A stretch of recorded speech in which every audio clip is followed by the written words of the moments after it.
Hello and welcome back. We've talked about season 1, we talked about season 2, and we have talked about season 3. So let's get into season 4 because there's so much to talk about. Yeah, bro loves TV. Yes, I made a theme song so that I can talk about all my favorite shows. Oh yeah. And this is just your disclaimer that this is not me talking about any of the actors themselves, but more so their characters. Please do not attack me in the comments. Everyone is entitled to their own opinion, even those who disagree with me. But let's keep it friendly.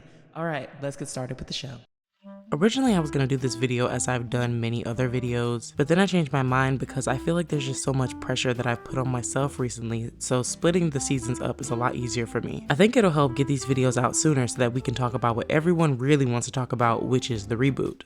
Sex and the City Season 4 came out June 3rd, 2001. In episode 1, it's Carrie's birthday. Miranda contemplates if there's actually a soulmate, Samantha wants to sleep with a priest, and Charlotte and Trey have to get on the right page. I don't blame Miranda for the comedy bit. People do act pitiful for single people. Watching older shows really makes me miss having home phones. I know you can still get them, but I just wish that people still had them and they were mandatory. But I also still wish that we had touchscreen phones, so there's that. What Miranda learns in this episode is very important because it's true. Everyone has insecurities. The scene where they decide to be each other's soulmates was so cute. Also in this episode, it had me thinking, so Carrie doesn't know how old Big actually is, and this is 4 years into them being a thing? In episode 2, Carrie's in a fashion show. Miranda is training for a marathon and dates a guy who boosts her confidence. Samantha is having bare photographs taken, and Charlotte goes to the gynecologist. One of the good things about this episode is that Stanford is in this episode. The whorephobia,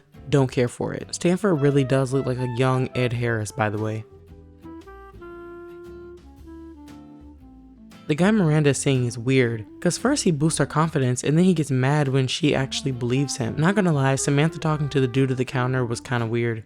If the roles were reversed, it would be a whole different situation. The model photographer isn't lying. Most people that are the most memorable have flaws. It's what keeps them interesting in the lives of people they've never met. I watched a video about storytelling once and the person was saying people are contradictory while suggesting to apply that to characters, and it was very eye-opening and it stuck with me because it was very true. Anthony is one of those characters that's rude as hell, and the only reason he gets away with it is because sometimes he's funny. In episode 3, Samantha meets Maria and they begin dating. Carrie is trying to define her situationship with Big. Miranda's new beau lacks boundaries, and Trey won't stop trying to do it with Charlotte in public. In episode 4, I feel like they were acting completely ridiculous about Samantha and Maria's relationship. Carrie's ending comments about the bass player and his ADHD, did not care for that at all. Charlotte wants to move back in with Trey. Samantha starts dating Maria. Carrie sleeps with a guy who has ADD. And Miranda is replacing the Devil's Tango with eating. In episode 5, Carrie is invited to Aiden and Steve's bar opening. Samantha runs into communication trouble with her girlfriend. Miranda has a ghost and deals with Steve having a new girlfriend, Jessica. Charlotte wants to pick a new bed, but Trey's mother is being overbearing. During this episode, I just kept thinking to myself, Trey is so spineless. Suddenly he's sick now that he has to set a boundary with his mother. And his mother is irking me. Samantha and her girlfriend Maria break up, and Carrie thinks she still has feelings for Aiden. Bunny talking to herself after catching Charlotte and Trey in the act sent me through the roof. In episode 6, Miranda sleeps with her running buddy. Samantha sleeps with a guy who likes baby talk. Carrie wants Aiden back, and Charlotte and Trey are trying for a baby. Miranda was totally right about Carrie's expectations with Aiden. The fat phobia raging from Charlotte making a comment about how Aiden needed to get rid of his stomach. I love how Samantha mentions how nipples showing in photo shoots during this time were a fashion accessory, because I've seen a lot of posts regarding that, talking about different actresses back then and pointing out stuff like that. Pointing, get it? Because they're okay. Carrie wasn't wrong when she said when women do bold gestures it comes off as crazy. The double standard is wild. Aiden telling Carrie that she broke his heart is a moment I felt, and I kind of feel what did she really expect? I feel like she slept with Big all over town, so it's just kind of what do you think it's gonna what do you think he's gonna do with that piece of information? What do you think he's gonna do about you liking him? Probably nothing. I lied. Carrie and Aiden get back together. In episode 7, Big leaves a voicemail while Carrie and Aiden do the diddly-do. Miranda falls and her neck I actually don't remember what was going on with her neck. I think she sprained it or something. Charlotte is quitting her job. Samantha is dating a guy with, I don't even know a euphemism for that. Like, somebody comment that down below. I cannot today. I always skip episode 8 because Miranda's mom dies and it just makes me way too emotional. So did not watch that one. I watched it once and I have not watched it ever again because it's just too sad for me. Does anyone actually blame Aiden for how he acted? She slept with Big all over town multiple times. Like, what are we talking about? One of my favorite scenes happens in this episode, the bull bagels. The girl who was at the bar talking about some, we got a nice guy. What did she say? We got ourselves a nice guy here? Huh? Who? In episode 9, Carrie goes to Suffern with Aiden in his country home. Charlotte and Trey are trying for a baby. Steve finds out that he has testicular cancer, and Samantha sleeps with a country boy. In episode 10, Miranda sleeps with Steve. Big won't stop trying to talk to Carrie. Samantha meets Richard, her boss, and a new love interest. And Charlotte and Trey are having fertility testing. Big had one more time to say, she can reach me, but I can't get her. Shush. One more time with that. Just one more time. You have one more chance. Don't mess it up. The fact that he's even calling her this late and then she's answering it when she's with Aiden.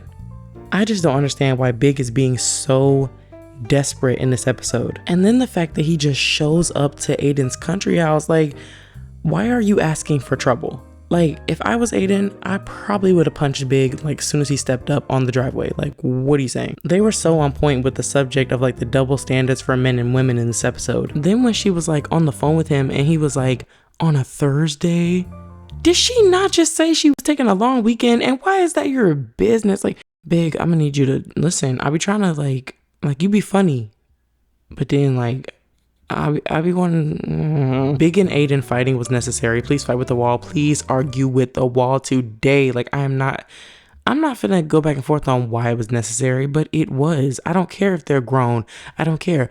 Them fighting was literally the equivalent of, if you haven't seen the full show of Gilmore Girls, please skip this spoiler by using the chapters. Anyway,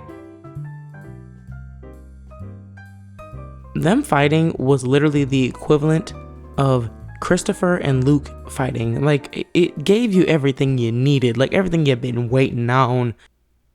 Sorry. Watching Sex and the City like really romanticizes living alone for me, even though I don't live alone, but still, like, it just like, it gives you all those like feelings, like if you really needed to feel confident like living alone, like, or you just, I don't know how to describe it, like just watching it and like being by yourself, like it's like you know, it's like it hits different.